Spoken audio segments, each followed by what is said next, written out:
Hi, welcome to Picayune Conversations. This is Calvin talking to you again. I'm running solo again today.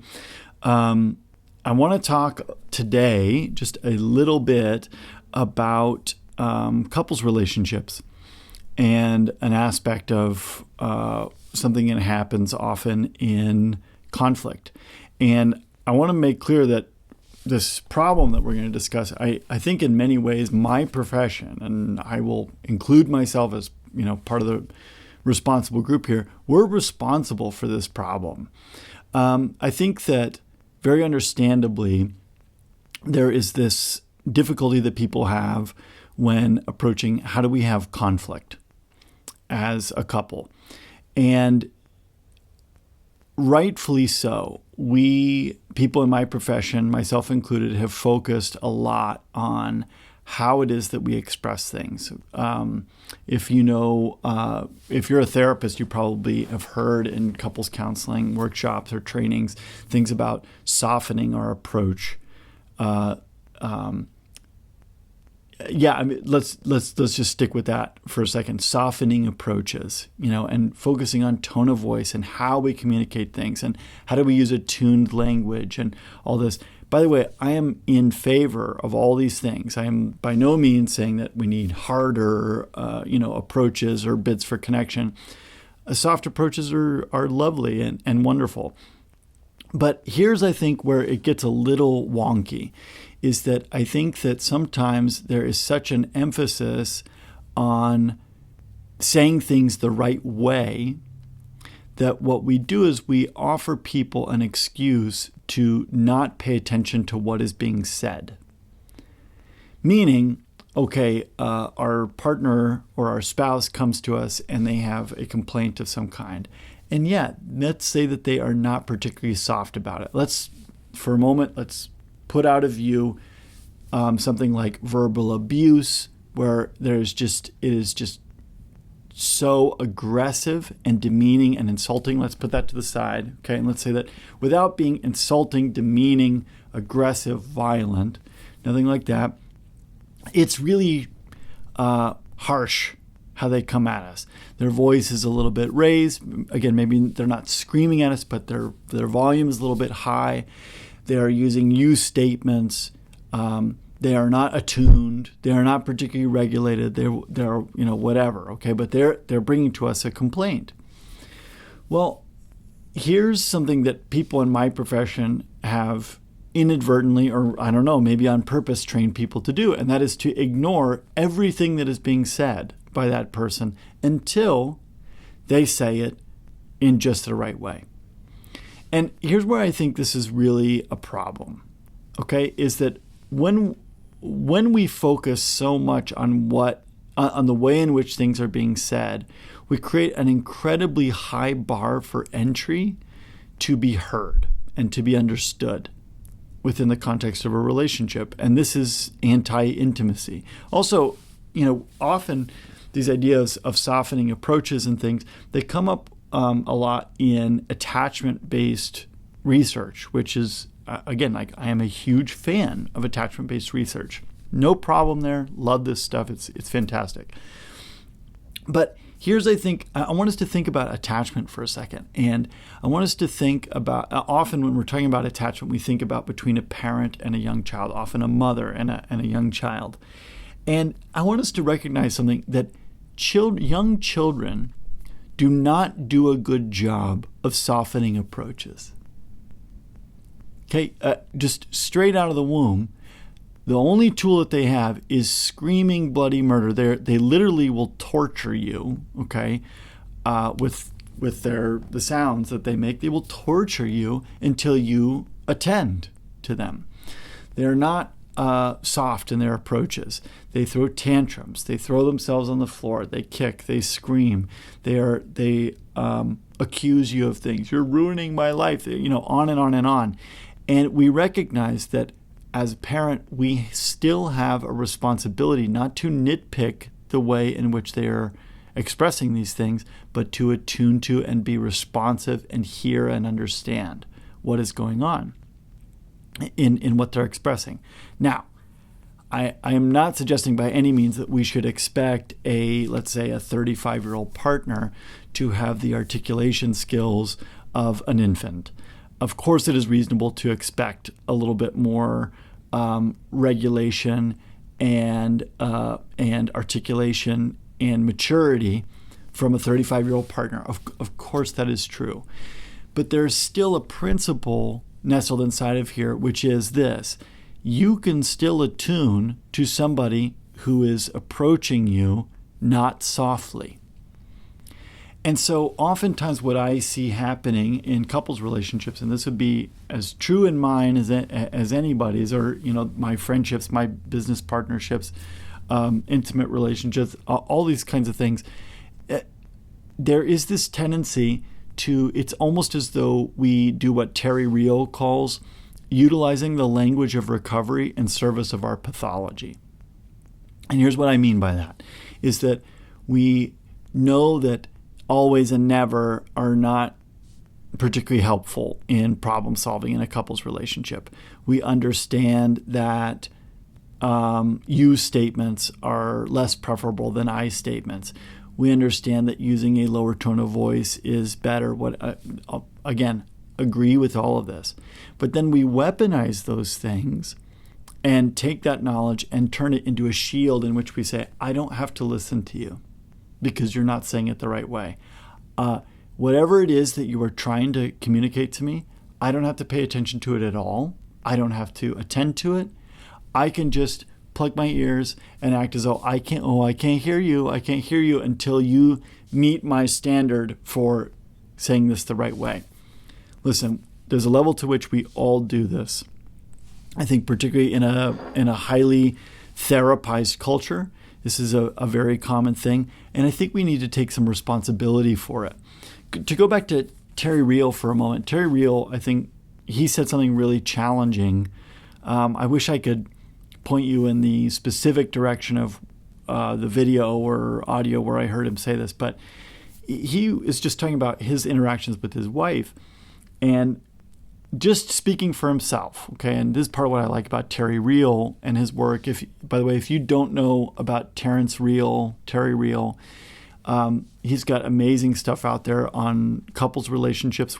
I would highly recommend. Honestly, I find a lot of kind of celebrity-ish couples therapists pretty insufferable, very jargony. I think it's sometimes very impractical, the things that they share, and oftentimes they're just sharing what's worked for them, as opposed to really getting down to the core of how people work. And Terry Real, I have a great deal of confidence and affection for his work, so would highly recommend his stuff. But he's talking about his relationship with his wife and noticing that he was doing this, where he would focus so much on what she was saying that he would not pay attention, or focus so much on how she was saying something that he would ignore what she was saying to him.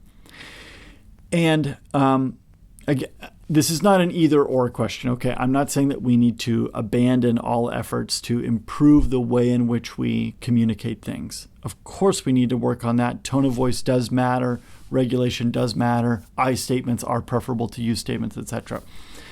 But if you have a partner who is not doing a particularly good job of doing that, this does not excuse you of the responsibility to hear and understand them. It just doesn't. And there is something that they are trying to communicate to you in their complaint. Maybe it is reasonable, maybe it is unreasonable, maybe it is based on misinformation or a miscommunication or whatever else. But there is something going on in them that does need to be attended to and needs to be heard out. And if the way in which you interact with that is to say, well, you're not tall enough to ride the ride of me understanding you because you haven't used the right language and the right tone of voice and the right whatever.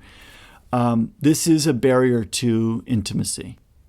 This is a barrier to attachment. This is a barrier to the process of repair and healing from disrepair. And so I really would want to challenge all of us when we are in relationships. I know I'm talking about this within the context of couples, but this would be true in other relationships as well, friendships, even more professional or formal relationships. It is really, really important that we have some way of peeking through the tone of voice, peeking through the dysfunction in how a person is communicating something to us, in order to see what is it that they are trying to tell me. Is there something true about what they're bringing to me? Is there something that does need to be attended to in their complaint? The answer to that question is almost always going to be yes.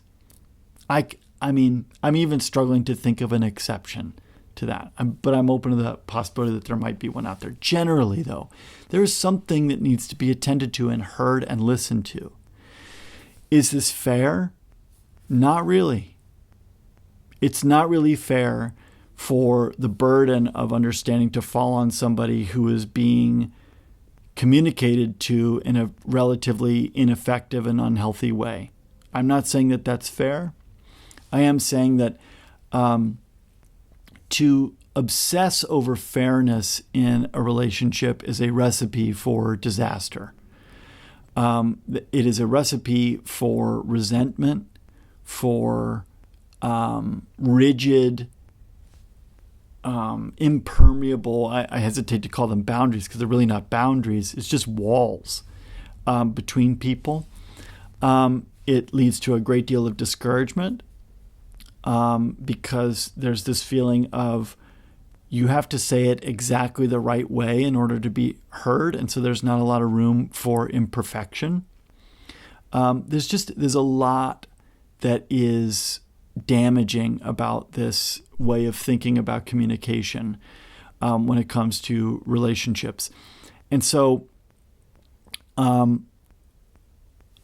think there's a level to which there's a lot of balance to be had in things. And we have been so obsessed with identifying, well, this is the right way to say things and this is the helpful way to say things. And I was even laughing with a client earlier this week about how therapists, we do this thing in couple sessions where we break it down. We're like, well, I'm wondering what it would be like for you to say it this way, to say, right now, I'm feeling really scared.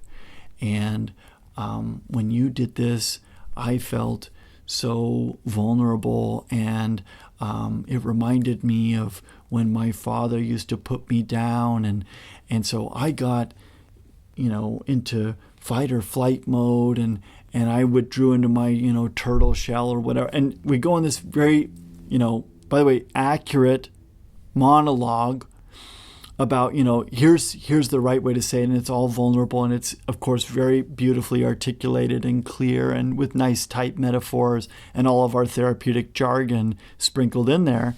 And by the way, there's nothing wrong with it, and if a client can mimic that or take that and carry it and follow through on that, great. The reality is that that's really not how people talk. It's just not. And could we think of it as a kind of aspirational ideal that we could move toward and strive toward? Absolutely. And I also think it is really unreasonable to expect people to, especially just lay people, these are untrained people with different personalities than therapists, whatever, to walk around talking in this kind of, highly regulated, cool as a cucumber, therapeutic jargon-laced way with their partner, particularly when they are hurting and when they are upset. This is a really unreasonable thing to expect of people. It's unreasonable for therapists to expect this of their clients. It is unreasonable for partners to expect this of their partners, spouses to expect this of their spouse, business partners to expect this of their business partner, friends to expect this of their friends. It doesn't mean that there's not room to improve or that there's anything particularly wrong with the therapeutic jargon, but we also need to be reasonable. We also need to create a level of room for imperfection and for dysregulation. I'll even just say this, that I resent the idea that there is something fundamentally wrong with criticism in a relationship. And I think that there are folks in my field who sometimes at least give that impression. Maybe they don't actually think that, but they sometimes give this impression to clients, right? Where it's like, well, I felt criticized, and so they were criticizing, and that's off limits. We're not allowed to criticize. You have to be able to criticize. You have to be able to complain in a relationship. Now, the extent to which you do that, okay, that's important and something really to consider. You can't be nitpicking every little thing, or you're going to create a lot of discouragement. But the reality is that there are problems in a relationship. If you're in a relationship of any kind, friendship, business partnership, intimate relationship, the reality is that you're screwing up somehow. Okay? And maybe it's very, very small in a way that really doesn't ever need to be addressed. But maybe it's in a less small way that really does need to get addressed, because if you don't address it, it's going to end up damaging the relationship. And so there has to be room for complaint and criticism in a relationship. And I think there also has to be room for those things to happen without incessant nitpicking and criticism about how the criticism was made. Well, you have a right to lodge a complaint, but you have to do it in exactly this right way, or it doesn't count, and I don't have to listen, and I don't have to respond, and I don't have to take it seriously. I will only take you seriously if you measure up in this kind of way. This is a really profoundly unhealthy thing that happens in a very therapized culture, and I think something we need to, we just need to create a little counter pressure, okay? We don't have to throw out therapeutic language or softened approaches or anything like that, but we need to create a little counter pressure so there is room for this. In my little subculture of Adlerian psychology, we have this phrase that we are constantly talking about the courage to be imperfect, the courage to be imperfect, the courage to be imperfect. And I really appreciate this idea that we do need this courage to recognize our own imperfections and recognize that we're okay even though we are not perfect. We have things to improve upon. We're not going to do great all the time, and that's all right. I really love this idea. I think where often we struggle in the Adlerian world, and then also outside of the Adlerian psychology world, we struggle to have courage to tolerate other people's imperfections. It's like, okay, I've got all the courage in the world to be imperfect for me, but how dare anyone else be imperfect? That is petulance. That's what that is. And the reality is that we share the world with other people who are not always regulated, who are not always going to use therapeutic jargon, who are not always going to be properly attuned to what's going on in us, who are not always going to be very understanding, who are not always going to use softened approaches when they have a very reasonable complaint or an unreasonable complaint to make about us. And it's not that we have to tolerate that in a way where we just like, okay, we don't have to deal with it, or we don't need to work on improving that, or I can't lodge a complaint about how loudly they're speaking at me or ask them to soften their approach. But also, I can't walk around acting as if I really only ever have the responsibility to listen to, care, and understand other people if they are communicating to me in the way that I want them to communicate to me. This is really, really unreasonable, puts up incredible boundaries, but barriers between us and other people. Not boundaries, barriers between us and other people, and something that we really do need to work on. So I hope this little bit of thinking has been helpful for you. This is something that's been coming up in some of my sessions lately, and so I thought I would share it with everybody so that, I don't know, it's something we can all chew on together and work on together imperfectly, as other people are working on it imperfectly too. So I hope this has been helpful. Stay tuned. Our episodes this season, I don't think, are coming out quite as regularly and predictably as we would like, but do stick with us. We're going to keep putting out more content, more things for you guys to listen to and think about and chew on and hopefully apply in your own life. Thanks so much. We'll see you next time.